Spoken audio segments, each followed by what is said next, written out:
Hello students, how are you? Today I am going to discuss another new lesson, lines and angles. इससे पहले हम लोगों ने coordinate geometry पढ़ा था, हीरोन्स फार्मूला पढ़ा था।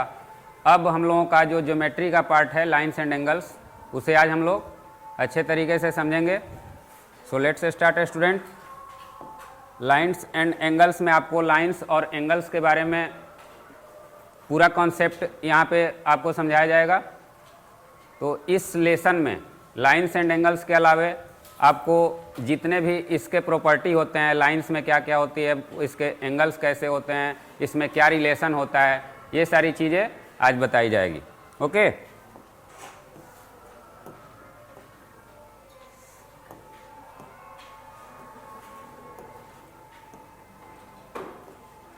in this chapter we will learn about angles, measure of an angle, types of an angle, some angles relation, angles made by a transversal with two lines and theorems.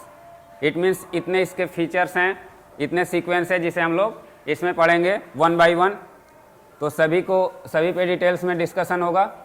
Angles क्या होता है, measure of angles कैसे हम लोग उसको decide करते हैं, angles कितने टाइप्स के होते हैं, इसमें रिलेशन क्या होते हैं, और ट्रांसवर्सल टू लाइंस ट्रांसवर्सल होते हैं। टू लाइंस को जब कोई ट्रांसवर्सल ये करता है तो उसमें कैसा एंगल बनता है, और कुछ थ्योरम्स पे हम लोग डिस्कस करेंगे। ओके, जो बहुत ही इंपॉर्टेंट होते हैं, खास करके जियोमेट्री में थ्योरम का बहुत ही इंपॉर्टेंस होता है। अब कुछ डिफिनीशंस हैं स्टूडेंट्स, जिसे हम लोगों को इसे याद रखना बहुत ज़रूरी होता है। जियोमेट्री बेसिकली आपको जियोमेट्री, यानी जियो का मतलब होता है पृथ्वी यानी अर्थ, और मेट्री का मतलब मेजर, यानी जो अर्थ का मेजर किया जाता है उस सिस्टम को हम लोग क्या बोलते हैं, ज्योमेट्री बोलते हैं। तो ज्योमेट्री में हम लोगों को इस चैप्टर में एंगल्स और लाइंस के बारे में डिटेल में पढ़ना है। तो एंगल्स आपको, an angle is the union of two non collinear ray with a common initial point. The two ray forming an angle are called the arms of the angle and the common initial point is called the vertex of the angle. It means यहाँ पे आपको student to रे अगर given है,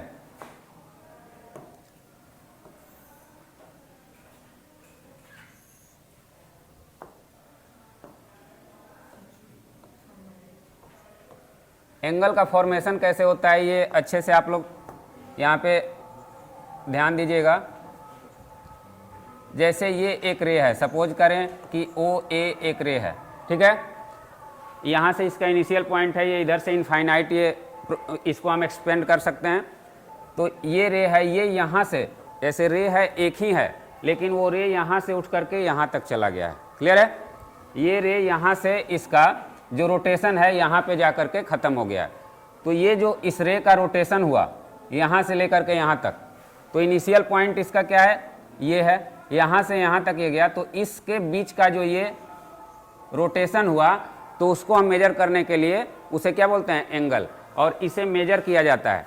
तो ये और ये इसका क्या होता है कि एक ही पॉइंट से दोनों रे यहाँ पे डिसाइड होता है।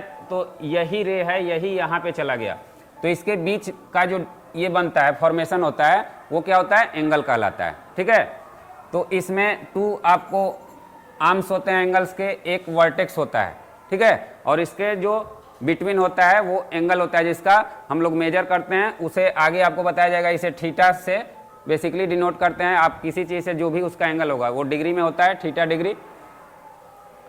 Interior of an angle, the interior of an angle B A C. अब सपोज करो बी ए सी यहाँ पे मेंशन है, तो बी ए सी कोई अगर एंगल है,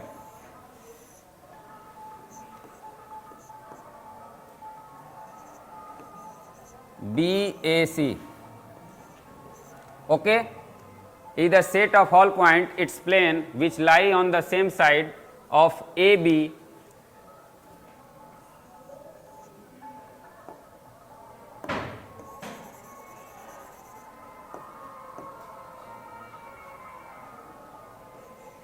ABAC and also on the same side of AC as B।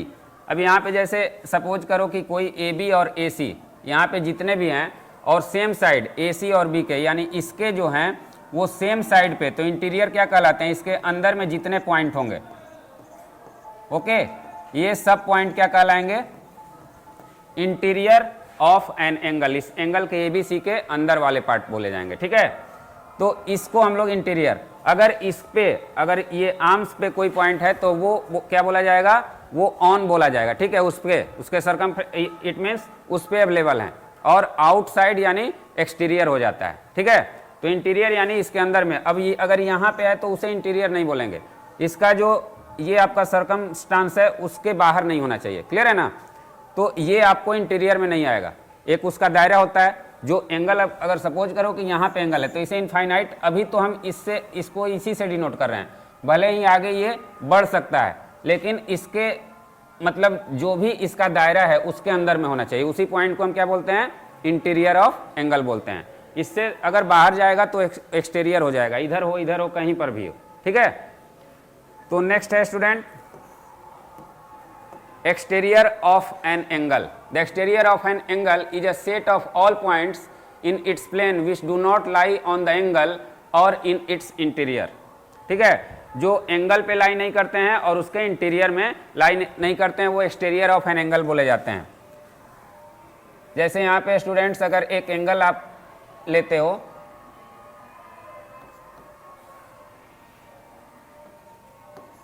A B and सी, तो इसके बाहर अभी मैंने बताया वहाँ भी ये सब जो पॉइंट हैं, ये सब पॉइंट क्या कहलाएंगे, ये सब एक्सटीरियर कहलाएंगे। ये यहाँ भी, ठीक है, ये सब एक्सटीरियर है, यानी कि इसके दायरे में वो नहीं आता है, इसके ऊपर भी नहीं आता है, ठीक है।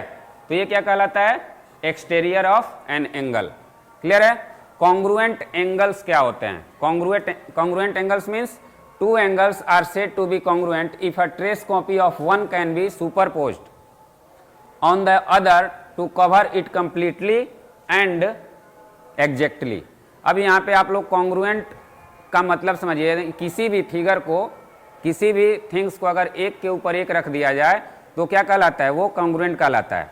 तो अगर एंगल को हमें करना हो तो एंगल, अगर उसी एंगल को हम किसी दूसरे पे सुपरपोज करते हैं तो एग्जैक्टली उसको कवर कर ले पूरी तरीके से, यानी थोड़ा भी कहीं से भी वो क्या हो। तो अब इसमें थोड़ा सा कंफ्यूजन होता है स्टूडेंट्स।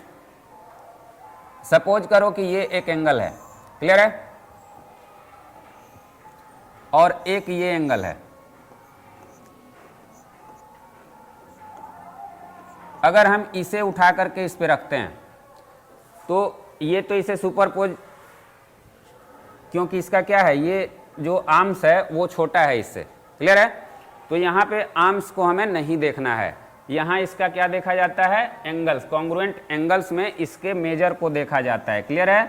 अगर ये थीटा है, ये भी थीटा है, तो क्या होगा, ये कॉन्ग्रुएंट होगा इसके आर्म्स, क्योंकि उसे हम इनफाइनाइट रूप से एक्सटेंड कर सकते हैं, आगे बढ़ा सकते हैं। तो यहाँ पे किसका एंगल में किसका मेजर किया जाता है, उसके डिग्री का, उसका इनिशियल पॉइंट से लास्ट पॉइंट तक, जहाँ तक वो रे रोटेट करता है उसके बिटवीन जो आपका एंगल बनता है उसी को, उसका ये लेंथ से कोई मतलब नहीं है, ठीक है, इसके ये लेंथ से कोई मतलब नहीं है। अगर सपोज करो कि ये अलग अलग है, ये ए बी सी, ये है पी क्यू और आर, और दोनों थीटा है, तो इसे हम क्या बोल सकते हैं, angle A B C congruent angle P Q R, okay, क्योंकि दोनों का मेजर क्या है, थीटा है, ठीक है, लेंथ से, उसके आर्म्स के लेंथ से कोई फर्क नहीं पड़ता है, क्लियर है। नाउ द नेक्स्ट,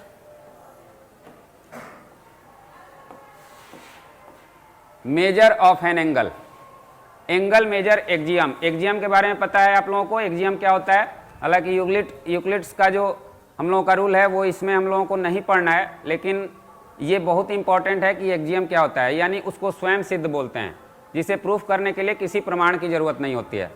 सपोज करो अगर ये हमारे पास हैंड में कोई वस्तु है और इसे अगर हम दो भागों में तोड़ दें तो इसे क्या बोला जाएगा कि तो जो ईच पार्ट होंगे वो क्या होंगे, वो ये पूरे से क्या होंगे, छोटे होंगे। अगर इसे हम टू पार्ट में तोड़ दें तो ये पूरे से क्या होंगे, ये छोटे होंगे। तो इसके लिए कोई प्रमाण की ज़रूरत नहीं है, ऑटोमेटिक ये छोटा होगा। तो इसी तरह के जो टर्म्स होते हैं उसे हम क्या बोलते हैं, एक्जियम बोलते हैं।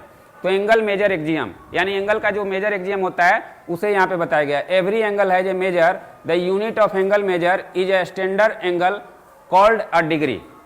ठीक है, यानी जो भी स्टैंडर्ड एंगल होता है, किसी को भी हम मापते हैं तो उसको डिग्री में मापते हैं, तो ये एक्जियम है। क्लियर है ना। Every angle has a measure, प्रत्येक एंगल के पास क्या होता है, एक मेजर माप होता है। The unit of angle measure is a standard angle called a degree, और जो यूनिट से हम उसको कैलकुलेट करते हैं, मापते हैं, उसे क्या कहते हैं, डिग्री कहते हैं। क्लियर है।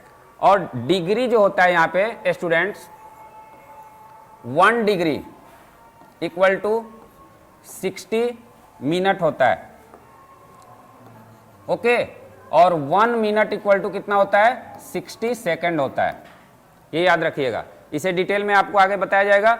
1 डिग्री इक्वल टू 60 मिनट और 1 मिनट इक्वल टू 60 सेकंड। तो इसी तरीके से इसका मेजरमेंट होता है। आप हायर क्लास में जाइएगा, इसको डिटेल में पढ़ने को मिलेगा। ठीक है। अब congruent angle measure axiom, 2 congruent angles have the same measure and conversely 2 angles of equal measure are congruent. Congruent angle measures जो हमने अभी आपको जस्ट बताया कि 2 congruent angle have the same measure and conversely 2 angles of equal measure are congruent, यानी same measure है या equal है तो उसे हम क्या बोलते हैं, कॉन्ग्रुएंट बोलते हैं। ये एक्जियम है आपका। इफ गिवन अरे ए बी, आगे क्या है आपका, एंगल कंस्ट्रक्शन एक्जियम। ओके, तो एंगल कंस्ट्रक्शन एक्जियम जो है, इसमें क्या होता है, if given a ray A B we can always construct an angle of given measure on either side of A B. इसका मतलब आप लोगों को समझना होगा, कोई यहाँ पे रे ए बी दे दिया गया है। सपोज कीजिए एक रे यहाँ पे ए बी दे दिया गया है, तो इसे ऐसे लिखेंगे। क्लियर है। अब हम इस पे एंगल किस साइड में क्रिएट कर सकते हैं, इधर साइड, यानी किसी भी तरफ कर सकते हैं। इधर भी एंगल क्रिएट कर सकते हैं और इधर भी कर सकते हैं। तो ये एक्जियम है, यानी रे के हम दोनों तरफ, रे को हम एंटी क्लॉकवाइज भी उसको रोटेट कर सकते हैं, क्लॉकवाइज भी रोटेट कर सकते हैं। तो यही एक्जियम है, एंगल कंस्ट्रक्शन एक्जियम। यानी किसी भी एंगल का कंस्ट्रक्शन कैसे होता है, तो एक रे को हम एंटी क्लॉकवाइज या क्लॉकवाइज जब उसको हम रोटेट करते हैं तो उससे हमारा फॉर्मेशन होता है एंगल का। क्लियर है। तो ये आपको, ये कुछ एक्जियम है जिसे आपको ध्यान में रखना होगा। ठीक है।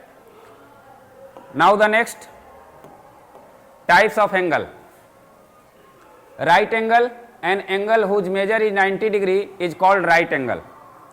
इट मीन्स जो भी एंगल होता है उसका मेजर, अभी डिग्री का आपको बताया गया, तो 90 डिग्री जो होता है उसका मेजर एग्जैक्टली होता है, तो वो क्या होता है, राइट एंगल कहलाता है। ये आप लोग प्रीवियस क्लासों में भी पढ़े होंगे, तो इसलिए इसमें ज़्यादा परेशानी नहीं है। Acute angle, an angle whose measure is less than 90 degree called an acute angle. जैसे आपको इसका जो ये होता है वो 90 डिग्री का बिल्कुल ये वर्टिकली स्ट्रेट होता है। क्लियर है। तो इसे इस तरीके से डिनोट किया जाता है। और ये आपको एक्यूट क्या होता है, लेस देन 90 डिग्री।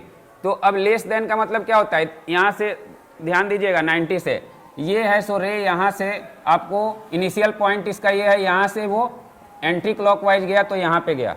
क्लियर है। तो ये 90 डिग्री। लेकिन जब एक्यूट आपका होगा तो एक्यूट क्या होगा, उस 90 डिग्री से छोटा है। यहाँ पे डिफिनीशन दिया हुआ है, तो इसका जो initial point two last point होगा वो आपका क्या होगा, उससे कम होगा। तो ये एक्यूट हो गया। क्लियर है। तो ये लेस देन 90 होता है। उसके बाद आपका है ऑब्ट्यूस है। तो ऑब्ट्यूस में स्टूडेंट आपका क्या है, an angle whose measure is more than 90 degree but less than 180 degrees called an obtuse angle. तो ये भी आप लोग जानते हैं कि इसका मेजर क्या होता है, 90 से अबव होता है। तो 180 डिग्री हमारा इस तरीके से बनता है। 180 डिग्री, 180 डिग्री का मतलब हुआ ये 180 डिग्री है। क्लियर है। तो अब अगर कोई एंगल, स्ट्रेट लाइन को आगे आपको मिलेगा, इसमें अगर फॉर्मेशन कीजिएगा तो ये सीधा लाइन 180 डिग्री होता है। तो ये जो एंगल हुआ वो आपको क्या होगा, तो यहाँ पे इसकी कोई जरूरत नहीं है, ट्रायंगल हो गया आपको। ये जो एंगल हुआ वो क्या हुआ, ऑब्ट्यूस हो गया। क्लियर है।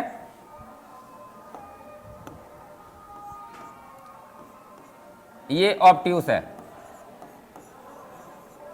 इसको आप इधर भी ड्रॉ कर सकते हैं,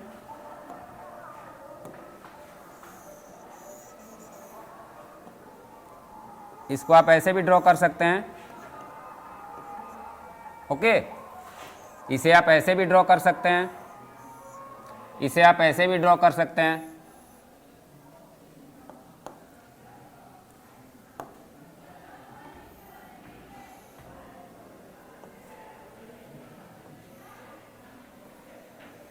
तो इसका कोई ये निश्चित नहीं है कि इधर से ही ड्रॉ होगा, दोनों तरफ से आप इनिशियल पॉइंट जिधर है उधर से। आप लोगों के पास प्रोटेक्टर होता है, प्रोटेक्टर में आप लोग देखते हैं कि दोनों तरफ दिया होता है, जीरो दोनों तरफ से ये होता है। तो जिधर इनिशियल पॉइंट आप लीजिएगा, अब सपोज कीजिए इधर अगर जीरो है तो इधर से आपका इनिशियल पॉइंट होगा, तो इस तरह का फॉर्मेशन होगा। अगर इधर जीरो दिया हुआ है तो इधर से फॉर्मेशन होगा। तो क्लॉकवाइज और एंटी क्लॉकवाइज इसको भी ध्यान देना है, ठीक है, नहीं तो आपको एंगल में क्या होगा, हमेशा कंफ्यूजन रहेगा। क्लियर है? अब नेक्स्ट है स्ट्रेट एंगल। अभी मैंने उसे बताया आपको स्ट्रेट एंगल के बारे में, the angle which have exactly measure is 180 degree. तो वो क्या होता है? Straight angle. स्ट्रेट एंगल में आपको इसका जो पॉइंट होता है, इनिशियल पॉइंट ये हुआ, और ये एंगल जो है यहाँ से, ये जो रे है वो यहाँ से रोटेट होकर के यहाँ तक आया है। इट मीन्स वो डिस्टेंस जो ये रोटेशन हुआ है वो इतना हुआ है, तो इसीलिए इसको क्या बोलते हैं? 180 डिग्री। स्ट्रेट लाइन ये शो करता है, इसलिए स्ट्रेट लाइन को हम क्या बोलते हैं? 180 डिग्री उसका मेजर होता है। क्लियर है? ये एक्चुअल में ये टू रे होता है, यहाँ पे ये टू रे मिलकर के क्या बनता है? स्ट्रेट लाइन बनता है। क्लियर है? तो ये 180 डिग्री होता है। Reflex angle, this is very important. अब अगर आप लोग इधर से एंगल बनाते हैं, इधर से एंगल बनाते हैं एंटी क्लॉकवाइज, तो एंटी क्लॉकवाइज जब, तो ये आपको क्या है? 180। अब इससे जब ये नीचे की तरफ, ये वाला, इट मीन्स ये और रोटेट होगा नीचे के तरफ, यानी एंटी क्लॉकवाइज। इसके बाद थोड़ा सा भी अगर ये होगा तो इसका क्या हो जाएगा? रिफ्लेक्स हो जाएगा। इट मीन्स अब आपको ये जो एंगल दिखाना है ये नहीं लिखना है, अब आपका रोटेशन इस पॉइंट से ऐसे हुआ है, इट मीन्स इतना रोटेशन हुआ है। क्लियर है? तो ये रिफ्लेक्शन दिखाएगा। अब यहाँ तो आपको ये भी एंगल बनते दिख रहा है, लेकिन ये रिफ्लेक्ट हो रहा है, इट मीन्स ये वाला पोर्शन आपको दिखाना है, तो ये क्या हो गया? रिफ्लेक्ट एंगल हो गया। ठीक है? रिफ्लेक्स एंगल आपको इस तरीके से दिखाना है, नहीं तो इसको आप मेजर कीजिएगा तो ये क्या होगा? ये रॉन्ग हो जाएगा। क्लियर है? बिकॉज आपका इनिशियल पॉइंट क्या है? ये है, तो इधर से आप यहाँ तक पहुँचे हो, आप यहाँ से यहाँ तक तो नहीं पहुँचे हो ना, तो ये तो क्लॉकवाइज हो जाएगा ना। तो इसको आप एक और समझ लो,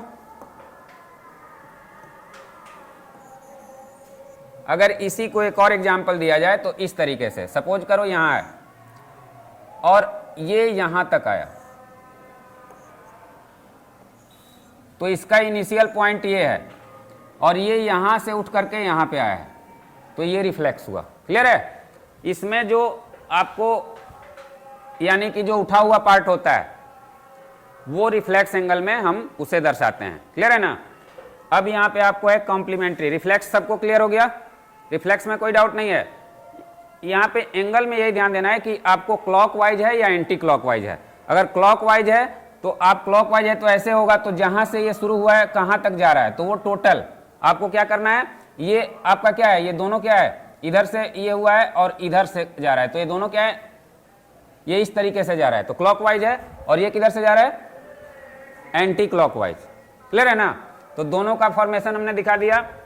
तो ये एंगल्स हैं। एंगल्स के बारे में आपने राइट एंगल पढ़ा, एक्यूट एंगल, ऑब्ट्यूस, उसके बाद स्ट्रेट और रिफ्लेक्स। इसमें आपको कंप्लीट एंगल भी होते हैं, जो टोटल रोटेशन होता है। टोटल रोटेशन इट मीन्स ये आपको एक रे है और वो टोटल रोटेट होकर के फिर अपने प्लेस पे यहाँ पे आ गया, इट मीन्स उसका रोटेशन कैसे हुआ? ऐसे हुआ, तो ये क्या हुआ? आपको कंप्लीट एंगल हुआ। इसका मेजरमेंट क्या होता है? 360 होता है। बट अगर कोई इंडिकेशन ऐसे हो और इसमें यहाँ पे कुछ भी आपको रोटेशन नहीं दिखाया गया हो, तो वो क्या होगा? 0 डिग्री होगा। ठीक है? चूंकि वो उसका मूवमेंट नहीं हुआ है, वो वहीं पे है, तो 0 डिग्री का एंगल ऐसे आप दिखा सकते हो और 360 का ऐसे दिखा सकते हो। क्लियर है? और बाकी आप लोग समझ गए हो?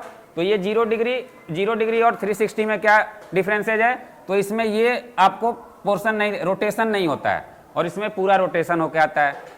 दोनों का तो आपको रे का तो पोजीशन एक ही है, लेकिन ये करने से आपको क्या पता चलता है कि ये पूरा घूम करके आके फिर यहाँ पे एस्टेब्लिश हुआ है। क्लियर है ना? तो ये 0 डिग्री और इस तरह का इसका फॉर्मेशन होता है कॉम्प्लीमेंट्री एंगल्स। कॉम्प्लीमेंट्री एंगल्स क्या होते हैं स्टूडेंट्स? कॉम्प्लीमेंट्री एंगल्स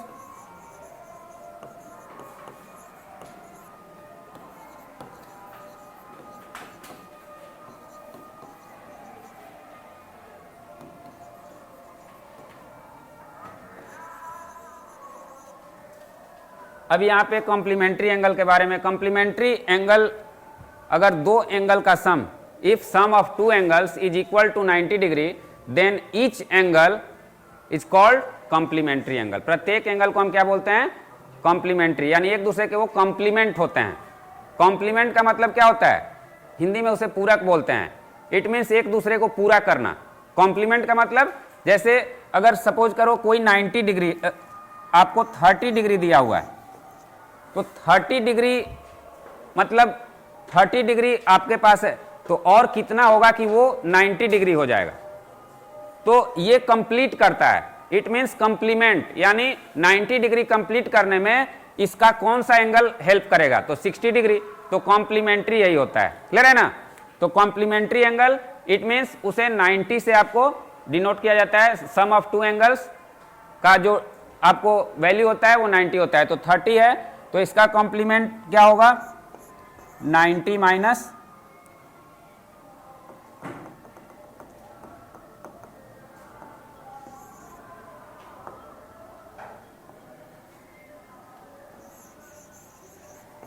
complement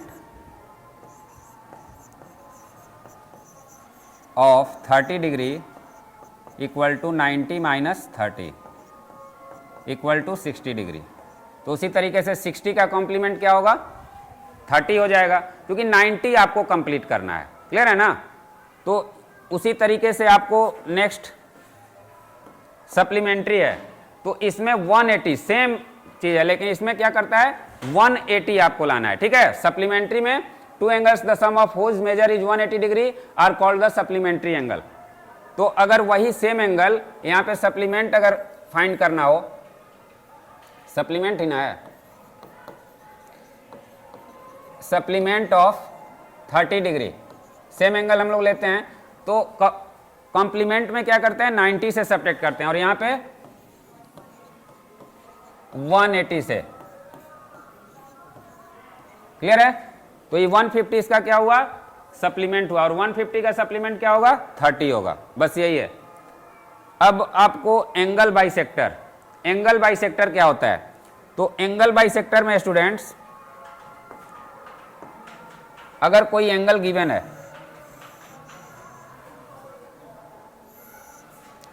कोई एंगल गिवन है और उसे एक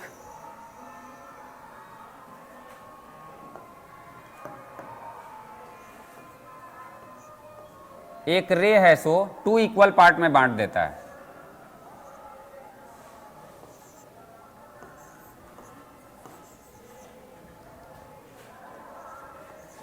इट मीन्स एंगल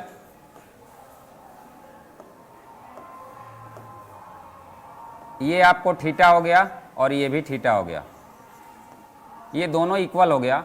तो यहाँ पे OC is angle bisector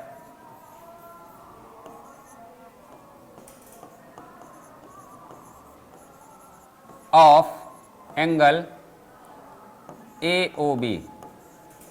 clear है? ये एंगल बाइसेक्टर यहाँ पे क्या है? OC है। किस एंगल का?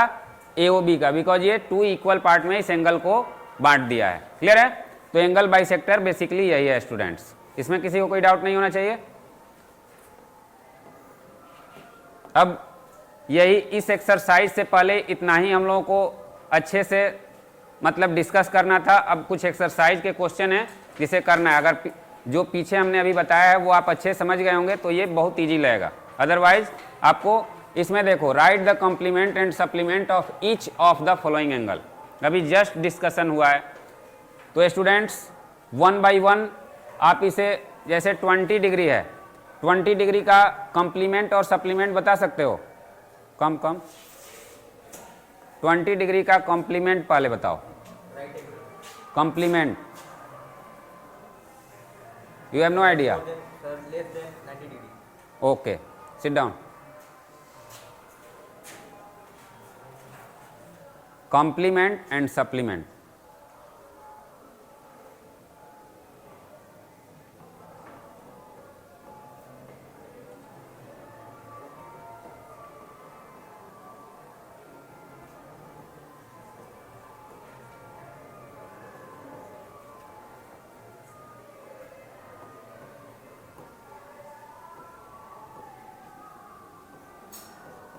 एंड सप्लीमेंट इधर कर दो।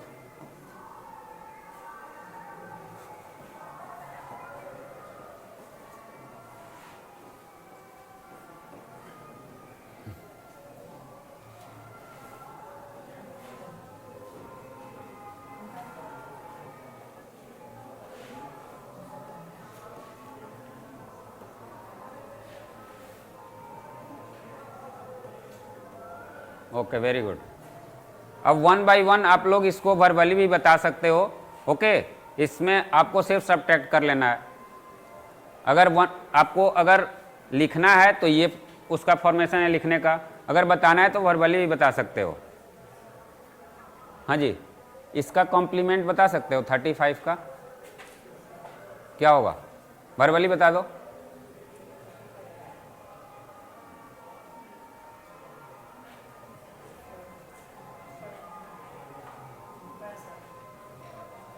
कैलकुलेशन सही करो। 55, ओके। इसका कॉम्प्लीमेंट क्या होगा? 90 का 0, बिकॉज उसका ऑलरेडी वो 90 है, तो उसमें हम किसी से भी सम करेंगे तो 90 हमें लाना है। क्लियर है? इसका सप्लीमेंट क्या होगा? Very good. यू, इसका कॉम्प्लीमेंट बताओ।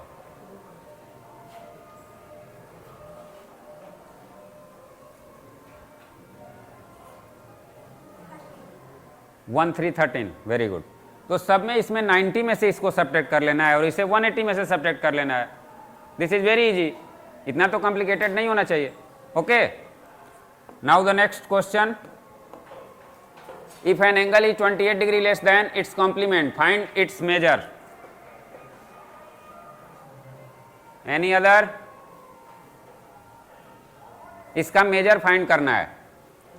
एक ऐसा एंगल है जो अपने कॉम्प्लीमेंट से 28 डिग्री कम है, तो उसका मेजर फाइंड कर, मतलब उसका डिग्री बताना है कितने डिग्री का होगा। कम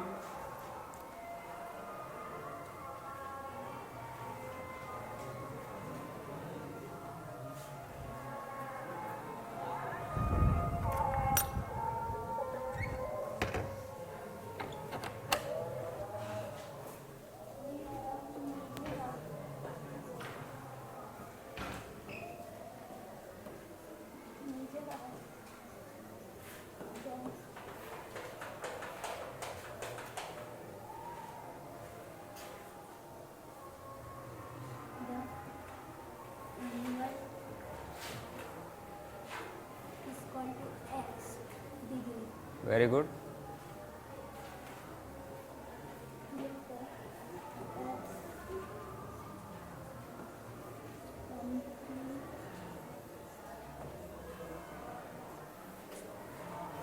okay, don't worry.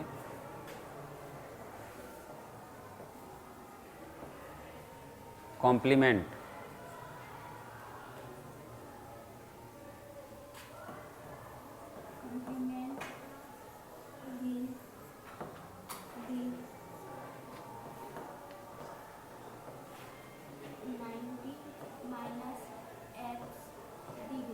Very good.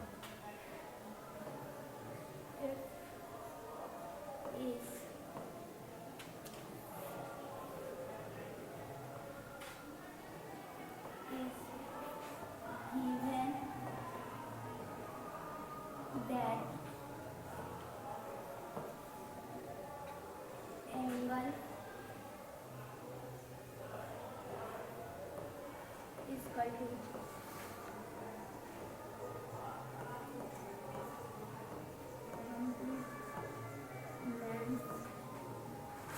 minus 28 degrees.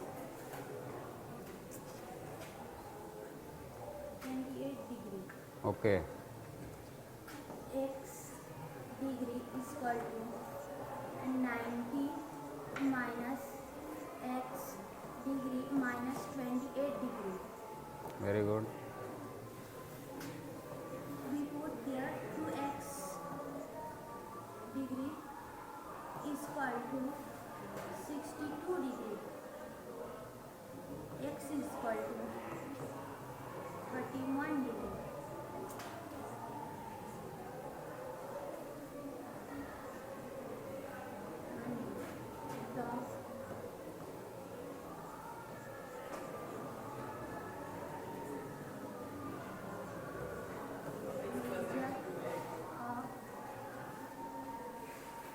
The measure of the angle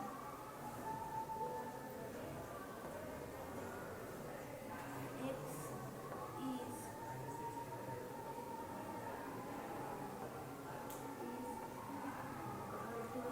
31 degree. Okay but इसे आप एक्सप्लेन करो 31 कैसे 28 लेस देन है इसका कॉम्प्लीमेंट से, ये बताना पड़ेगा ना, बताओ, बता सकती हो? यहाँ पे क्वेश्चन बोला है कि मतलब if an angle is less than 28 degree then its complements find. सबसे पहले यहाँ पे आप इसको, ये तो समझ में आ गया कि जो जो आपने बताया 31 को कैसे वेरीफाई करोगी कि ये उस क्वेश्चन के अकॉर्डिंग ये सही है। ओके, इसका कॉम्प्लीमेंट क्या होगा? इसका कॉम्प्लीमेंट, हाँ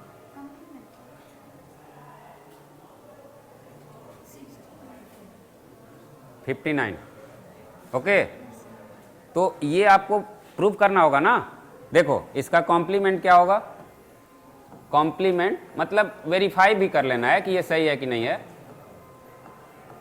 complement of 31 equal to 90 minus 31 59। अब 59 को सब्ट्रैक्ट करो, 59 से सब्ट्रैक्ट करो तो 28 आ रहा है, तो हमारा आंसर सही है। क्लियर है ना? यही क्वेश्चन कर रहा है ना कि 28 लेस देन है तो इसका कॉम्प्लीमेंट क्या है? 59 है, जिससे ये क्या है? 28 लेस है। वेरी गुड, सभी को समझ में आ गया? जैसे जैसे क्वेश्चन, यहाँ पे आपको ये क्वेश्चन समझना बहुत इंपॉर्टेंट है। अगर क्वेश्चन नहीं समझोगे, अब यहाँ पे आंसर आ गया तो उसको वेरीफाई भी एक बार कर लो कि हमारा आंसर कहीं कैलकुलेशन में हम कहीं मिस्टेक तो नहीं कर रहे हैं ना। ठीक है, आपका प्रोसीजर सही है, बिल्कुल सही है, आंसर भी सही है, लेकिन एक बार इसको कन्फर्म कर लेना रफ में, ठीक है, कि ये सही है, अदरवाइज हमारा कहीं पे मिस्टेक नहीं हुआ हो। क्लियर है?